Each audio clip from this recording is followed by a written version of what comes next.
नमस्कार। विद्या news line में आपका स्वागत है। कभी कभी ऐसा होता है कि जिस बात की उम्मीद नहीं होती है बात वहां तक पहुंच जाती है। ऐसा ही कुछ हुआ है उत्तर प्रदेश भाजपा में। पंकज चौधरी भेजे गए थे 6% को संभालने के लिए और 12% को इन्होंने कर दिया है नाराज। और नाराजगी भी ऐसी कि एक तो उन्होंने बयान जारी किया और ऊपर से 2 बार मीडिया के सामने आ करके अल्टीमेटम भी दे दिया। बात ये नहीं समझे कि वो लाट साहब नहीं है, वो ब्यूरोक्रेट नहीं है। ब्यूरोक्रेट और राजनेता में जो सबसे बड़ा अंतर होता है वो ये होता है कि ब्यूरोक्रेट के हाथ में पावर होता है और जो उसके अंडर में लोग होते हैं वो सरकारी नौकर होते हैं। वहां एक डिसिप्लिन काम करता है। और राजनीति में क्या होता है कि अब आपको सबको साथ लेकर के चलना होता है, तो लोगों के मूड और मिजाज को देखना होता है। पंकज चौधरी ने ये अल्टीमेटम जारी करके कुछ ऐसा ही कर दिया कि सेल्फ गोल मार दिया। अब उसका रिएक्शन इतना जबरदस्त हुआ, सिर्फ विधायकों में नहीं, जो 40-45 विधायक जुटे थे और उसमें विधान परिषद सदस्य भी थे, उनकी बात नहीं हो रही है। वो तो डर के मारे उनमें से कई जो है अब बात करना नहीं चाहते हैं। पीएन पाठक ने अपने हिसाब से जवाब जरूर दिया, लेकिन आपने देखा होगा कि सलभमणि त्रिपाठी जैसे ही रमापति राम त्रिपाठी उनसे मिलते हैं, वो सीएम योगी से मिल लिए, कसया रोड के लिए जो पहले से ऑलरेडी पाइपलाइन में होगा उसको जारी करा लिए और फिर जो है उसको ट्वीट दे मारा। तो खैर सीएम से मिलना कोई ऐसी बात नहीं है, वो तो विधायक है तो मिलना ही चाहिए, पहले भी वो उनके बहुत नजदीक रहे हैं। ये लोग तो डरे, लेकिन जो सोशल मीडिया रिएक्शन हुआ उसका असर ज्यादा हुआ है। क्या ये 46 विधायक समझते हैं जो बीजेपी के हैं या और पार्टियों के हैं कि ब्राह्मण समाज किसी का बंधुआ मजदूर है? नहीं। वैसे भी आप जरा इस पर गौर कर लीजिए कि जब किसी भी पार्टी का लंबे समय तक शासन रहता है तो तानाशाही प्रवृत्ति आने लगती है। वो सोचता है कि हम ऐसा काम कर रहे हैं जिसकी बदौलत सत्ता में आ रहे हैं। ब्राह्मण और ठाकुर, इसमें कोई दो राय नहीं कि 2007 और 2012 के बाद वाले चुनाव के बाद बीजेपी की तरफ एकदम डेडिकेटेड होकर के शिफ्ट हुआ। उसके पहले भी रहा है बीजेपी के साथ, लेकिन माना यह जाता है कि ब्राह्मणों ने मायावती का भी साथ दिया था 2007 के चुनाव में और 2012 के चुनाव में समाजवादी पार्टी का। लेकिन उसके बाद जब बीजेपी में शिफ्ट हुआ 17 में, और पहले का और रिकॉर्ड जाएंगे तो पहले भी साथ दिया है मंदिर आंदोलन के दौरान लेकर के कई चुनाव में, बीच में ये शिफ्ट होकर के इन पार्टियों के साथ गए थे। तो ब्राह्मण टैक्टिकल वोटिंग करता है, आपके साथ है, लेकिन इसका मतलब ये नहीं कि आप हंटर चलाएंगे। 12 तो इन्होंने सेल्फ गोल कर दिया पंकज चौधरी ने। जो भी इनके सलाहकार रहे, क्या वो जोगी सीएम जोगी को खुश करने के लिए उन्होंने ऐसा किया? तो पहले सलाह ही ले लिए होते। अब जो है ये बात दिल्ली दरबार तक पहुंची है और दिल्ली दरबार जो है उसका जो मीडिया सेल है और सोशल मीडिया खास तौर से वो सब चीजों पे नजर रखता है। तो जो रिएक्शन हुआ है सोशल मीडिया में उस पर उसकी बहुत पैनी नजर है। अब अंदाजा लगाइए कि 23 दिसंबर को ब्राह्मण विधायकों की पीएन पाठक के आवास पर बैठक होती है और बैठक में ही यूं तो फोन आ गया था और बैठक के बाद 2 दिन तक इसको संभालने की मतलब समझने की कोशिश होती है और तत्काल पंकज चौधरी एक तो बयान जारी करते हैं, उसके बाद 2 दिन तक कैमरे के सामने बयान देते हैं। अब इसी बीच में 25 दिसंबर को प्रधानमंत्री नरेंद्र मोदी पहुंचते हैं लखनऊ प्रेरणा स्थल का जो लोकार्पण करने के लिए। कर लिए 25 को ब्रजेश पाठक से वहां भी मुलाकात होती है और फिर जो है 26 को ब्रजेश पाठक बनारस के मेयर अशोक तिवारी के साथ जाकर के मिलते हैं प्रधानमंत्री नरेंद्र मोदी से। और ये मुलाकात खुले आकाश के नीचे होती है। वो चाहते तो बंद कमरे में भी मिल सकते थे, लेकिन उन्होंने फोटो पोज दिया और ये मैसेज बाहर भेजा गया। मार्गदर्शन ब्रजेश पाठक ने प्राप्त कर लिया। इसके बाद 30 तारीख को लक्ष्मीकांत वाजपेयी पूरे परिवार के साथ प्रधानमंत्री नरेंद्र मोदी से मिलते हैं। वो बीजेपी के पूर्व अध्यक्ष हैं और पूरे परिवार को लेकर के जाते हैं। उनके बेटे की अभी शादी थी तो उस बहू को लेकर के, पूरे परिवार को लेकर के आप तस्वीरों में देखेंगे प्रधानमंत्री बहुत आत्मीयता से मिलते हैं और फिर वहां वो भी मुलाकात जो होती है खुले आसमान के नीचे होती है ताकि मैसेज दिया जा सके। प्रधानमंत्री नरेंद्र मोदी और भी कई मीटिंगें किए हैं, लेकिन इन मीटिंगों से ये मैसेज देने की कोशिश कर रहे हैं कि अरे भाई हम किसी के अगेंस्ट नहीं हैं, हर समाज हमारा है। वो अपने हिसाब से मैसेज दे रहे हैं। इधर क्या खलबली मची कि पंकज चौधरी के अल्टीमेटम के बाद कई नेता उनकी लाइन के अगेंस्ट चले गए, जैसे deputy chief minister Keshav Prasad Maurya. उन्होंने कहा भाई ऐसी मुलाकातें होती है, देखने वाला चश्मा ठीक नहीं है। एकदम सीधे सीधे कटाक्ष था पंकज चौधरी पर। ब्रिजभूषण शरण सिंह वो तो हर बात में सीएम योगी को नहीं छोड़ते, वो अपने केंद्रीय नेतृत्व को नहीं छोड़ते हैं। उन्होंने कहा कि ब्राह्मण विधायकों की बैठक हो गई थी, इसमें कौन सा आकाश टूट गया, ऐसी बैठकें तो होती है, वो मिलेंगे बैठेंगे अपना दुख दर्द बांटेंगे, इसमें क्या बुराई हो गई। सुनील शर्मा जो साहिबाबाद से विधायक है, मंत्री भी हैं, वो उस मीटिंग में तो नहीं आए, लेकिन उन्होंने भी इस अप्रोच का, इस नजरिए का विरोध किया।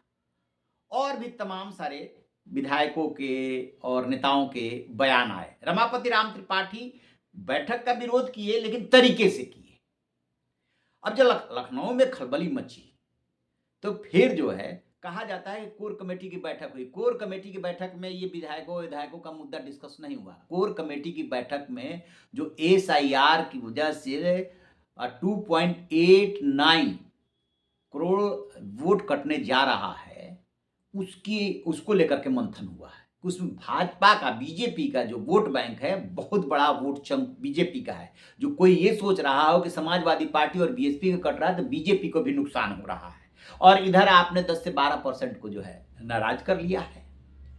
उस पर चिंतन मंथन हुआ। सीएम योगी खुले रूप से कह चुके हैं अपने संगठन से कि भैया इसमें लगिए, आप फील्ड में जाइए और इसको चेक कीजिए कि इतना वोट कैसे कट रहा है। लेकिन ये बात किसी को समझ में नहीं आ रही। कोर कमेटी की मीटिंग हो गई, कोर कमेटी की मीटिंग से इसका कोई मतलब नहीं है। पंकज चौधरी जब सीएम योगी से मिले हैं उसमें जरूर डिस्कस हुआ है। उसके बाद रमापति राम त्रिपाठी को लगाया गया है, और लगाने के बाद वो अपने हिसाब से अलग अलग विधायकों से बात कर रहे हैं। लेकिन मेन चीज जो इन लोगों को दिक्कत हुई है, पंकज चौधरी 7 बार के सांसद हो चाहे जितना भी हो, संगठन का अनुभव नहीं है उनके पास, और कैसे चलाया जाता है ये नहीं अनुभव है। कई चीजें ऐसी होती है जो बोली नहीं जाती है। आप अकेले मीटिंग में, ड्राइंग रूम में बुला करके एक एक करके विधायकों से मिले होते हैं, उसमें जो कुछ कहना था कहते एक बात, और सार्वजनिक रूप से जो बोल रहे हैं दूसरी बात। क्या ये 46 विधायक जो हैं वो ठेकेदार है ब्राह्मण समाज के?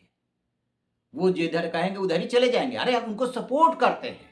सपोर्ट करने का मतलब ये नहीं कि वो अपनी पार्टी में बेइज्जत होते रहेंगे और सपोर्ट करते रहेंगे। ये सोशल मीडिया की सारी बात मैं बता रहा हूं, क्योंकि ऐसी भी पोस्ट आई है। तो इस वजह से इन्होंने सेल्फ गोल कर दिया, और कई नेता जो है, बड़े नेता आकर के इनके खिलाफ बयान दे दिए। तो पार्टी में क्या हो गई? पार्टी में दरार हो गई। तो अब कमान संभालिए।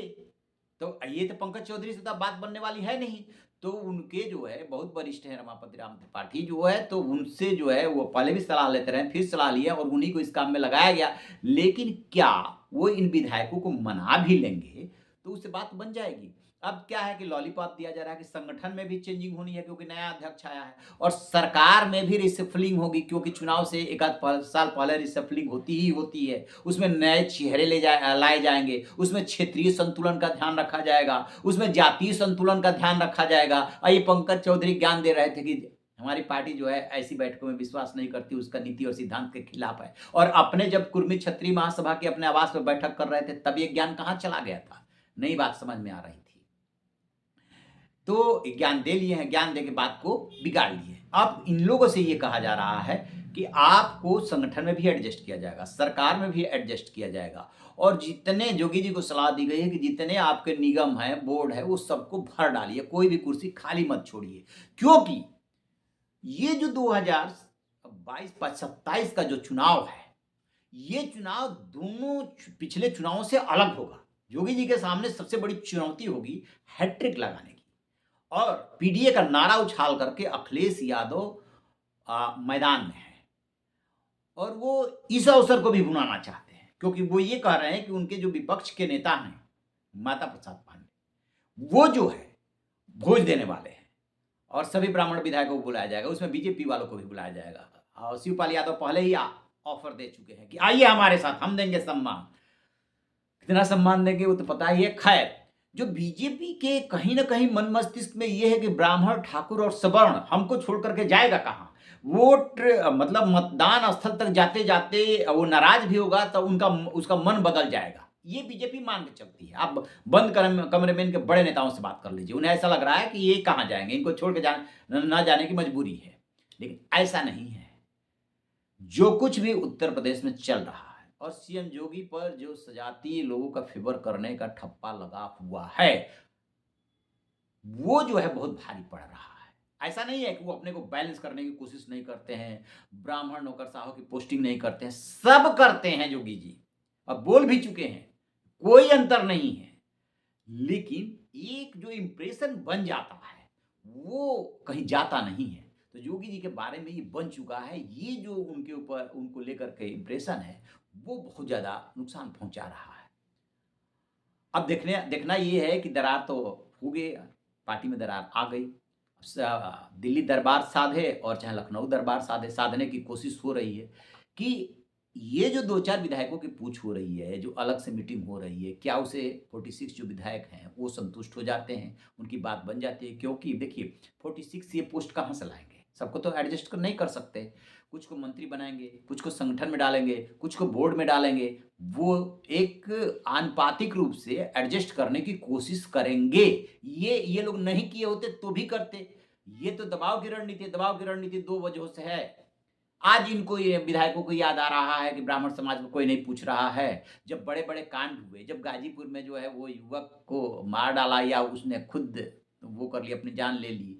इसके पहले जब इटावा में चोटी कांड हुआ और भी कई कांड हुए हैं उत्तर प्रदेश में।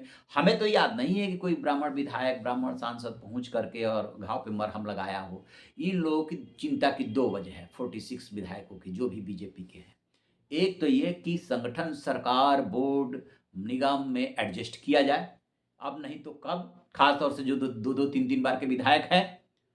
और दूसरी चिंता है कि बहुत सारे लोगों की कि टिकट कटने वाले हैं। क्योंकि बीजेपी की ये रीति और नीति रही है, गुजरात से लेकर के दिल्ली तक आप देख लीजिए। वो पूरे चेहरे को बदल डालती है, पूरे घर को बदल डालती है। दिल्ली नगर निगम का चुनाव जीतने के लिए उसने पूरे सारे चेहरों को बदल डाला। गुजरात में जो है भयंकर टिकट काटा। तो वो पीएम मोदी और अमित शाह की जो जोड़ी है, उससे लगता है कि जहां एंटी इनकम्बेंसी पैदा हो, वहां पे एकदम नया चेहरा ले आकर के दे दो और अब की बार देखिएगा यंग लीडर्स को जो है उसमें प्रेफरेंस दिया जाएगा, ताकि किसी को आरोप लगाने का मौका ही ना मिले और आपको ये कहने का मौका मिल जाए कि चलिए जो पीछे हो गया सो हो गया, अब इनको देखिए, इनको लाए हैं और ये आपका काम करेंगे। तो जब नया चेहरा आ जाता है तो थोड़ी नाराजगी कम हो जाती है। तो वो भी होना है।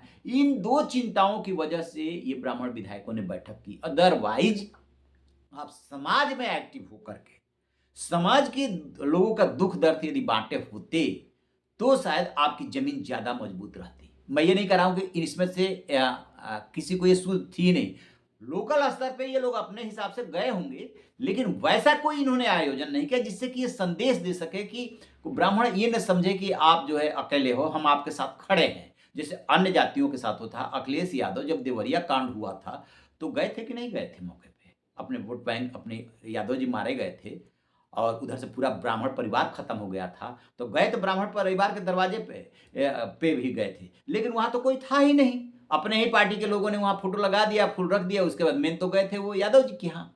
तो वो अपने वोट बैंक का ख्याल रखते हैं कि नहीं रखते हैं? इधर से सलम त्रिपाठी लगे थे ब्राह्मणों की तरफ से, लेकिन उसको लेकर के या ऐसी घटनाओं को लेकर के आप यदि कोई मैसेज दिए होते, मैसेज देने लायक काम किए होते कि इससे पूरे समाज में मैसेज जाए कि नहीं, योगी सरकार आपके खिलाफ नहीं है, ऐसा तो काम आपने नहीं किया। दुख दर्द तो नहीं बांटा, नहीं बांटा, तो आपसे भी लोग नाराज हैं और सोशल मीडिया पर नाराजगी झलक रही है साफ साफ।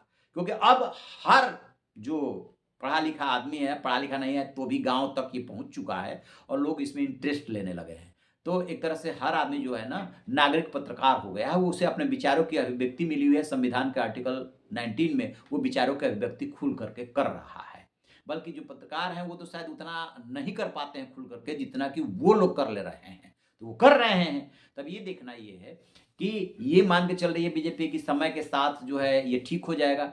जल्दी ऐसा लग तो नहीं रहा है, क्योंकि जैसे ही आपके मंत्रिमंडल में रिशफलिंग होगी और संगठन में होगा, उसके बाद भी नाराज़गी उपजेगी, क्योंकि कुछ ही के तो आप एडजस्ट कर पाएँगे, कुछ को के क्षेत्र में काम कराएँगे, कहीं के डीएम-एसपी को हटाएँगे जो नहीं सुन रहा होगा। इन विधायकों को क्या पीड़ा है कि डीएम-एसपी सुनते ही नहीं है। योगी जी का राज है, ब्यूरोक्रेट्स को बहुत ज़्यादा राइट दिया हुआ है, जनप्रतिनिधि को कुछ समझते नहीं है। तो ये कब जो है जो माइंडसेट में तब्दीली आएगी?